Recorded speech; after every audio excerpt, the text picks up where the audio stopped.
лицензию получают только те компании, которые готовы соответствовать всем вот этим регуляторным требованиям и работать прозрачно.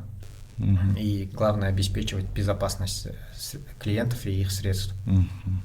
Ну, здесь позвольте добавить тоже, мы как официальная академия, да, мы сотрудничаем также с криптобиржами, лицензированными криптобиржами МФЦ, и обычно сразу на берегу обговариваем различные такие моменты по безопасности, чтобы доносить это до наших клиентов уже, потому что первый вопрос, насколько это правомерно, насколько легально, как это все правильно делать, насколько мы защищены условно, да, работая на площадках именно лицензированных криптобирж. Здесь стоит отметить, что абсолютно верно, законодательство МФЦ полностью будет на стороне обеспечения безопасности именно клиентской стороны.